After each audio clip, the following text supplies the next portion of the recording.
Hello guys, how's everything going? Hope that you guys are doing well. Now we are going to continue our journey into the world of metals and non-metals.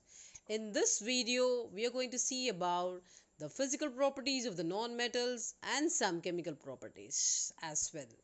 Then what are we waiting for? Let's start! Come on, we are going to see the physical properties of non-metal. As we have seen the properties of metals, even non-metals display some distinct properties which we are going to see now. These properties are going to be contrasting to the properties of metals. Let's start. We have seen that metals are ductile. So on the contradiction, non-metals are non-ductile. This is property number 1 for non-metals. Since we can't draw them into wires because they will break if we try to do, and hence non-metals are called non-ductile. There are many examples, but let's look at some of them. Oxygen and nitrogen. We have no exceptions here because all non-metals are non-ductile.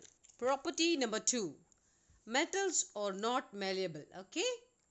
As they are non-ductile, they are not malleable too. They are like biscuits, fragile and brittle. So they cannot be made into sheets. And for examples, oxygen and sulfur are great examples for non-malleable non-metals, and again there are no exceptions.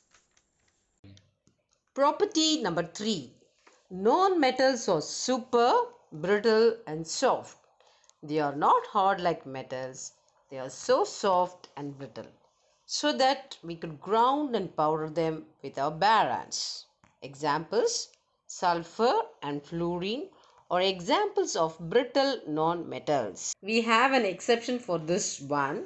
It is none other than the shiny allotrope of carbon, diamonds.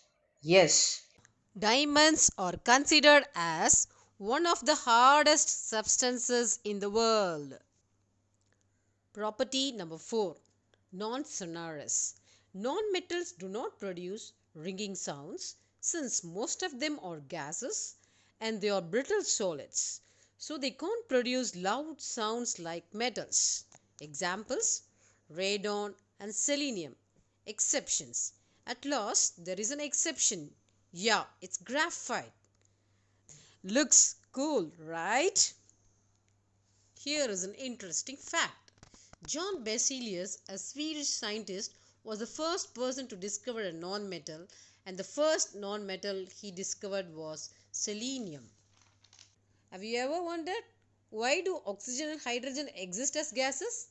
That's because they have low melting points, and that is the reason behind the gaseous behavior of many other non-metals. Example: xenon and neon. Exceptions: yes, it's diamonds again. The allotrope of carbon, which is the highest melting point, it has the melting point of 4027 degrees Celsius. And oh, it's higher than tungsten's melting point. Do you know the diamonds are formed 100 miles below the Earth's surface, and they are brought to Earth's surface by volcanic actions. Electricity! This is property number 6. Guess what? Non-metals are poor conductors of heat and electricity. This is why they are used as insulators. These non-metals are incapable of conducting heat and electricity. Examples: phosphorus and sulfur are examples of poor conductors of heat and electricity. Ha! Not again. The allotropes of carbon are always the exception. Graphite, which is another allotrope of carbon, is a good conductor of heat and electricity. The last physical property which we are going to see is non-lustrous character of non-metals. Yes, non-metals are non-lustrous. So boring to look at, aren't they? They are not shiny, neither are they lustrous. Examples: fluorine and chlorine. Exceptions: The exception is the lustrous non-metal iodine. Till now, I guess you are quite bored up. So, to make that change, we are going to have a fun time. Hey! Imagine that I am entering into your classroom and telling you a chemistry joke. Guess what would happen? Yes, no reaction would take place. Here's another one. I heard that oxygen and magnesium were going out together, and I was like, OMG. Now, let us see how the periodic table has been divided on the basis of metallic and non metallic character. You can clearly see in the picture that the blue colored elements are metals and the yellow colored elements are non-metals, and finally the green colored elements are metalloids, of which you will learn about in your further lessons.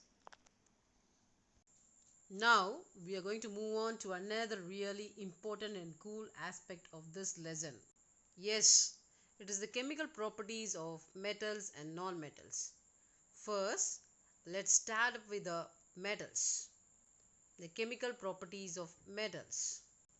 Okay, guys, let's get this thing straight. All these properties that we are going to learn about are going to be about the way that metals will react with certain external factors. Chemical property. The first chemical property that we are going to see is about how the metals react when they are burned in the presence of air. Almost all the metals that we have seen will combine with oxygen, that is air, to give metallic oxide. This is the basic reaction. Metal plus oxygen gives metal oxide. With this reaction as a base, we will make out the other reaction. Let's take copper for example. Copper has two valencies, +1 and +2. Copper with +2 valency burns in the presence of oxygen to give copper 2 oxide or cupric oxide. Let's have a look at the chemical reactions. 2Cu plus O2 gives 2CuO. Two molecules of copper reacts with one molecule of oxygen to give two molecules of copper 2 oxide or cupric oxide. Similarly, aluminium also burns in the presence of oxygen to give aluminium oxide.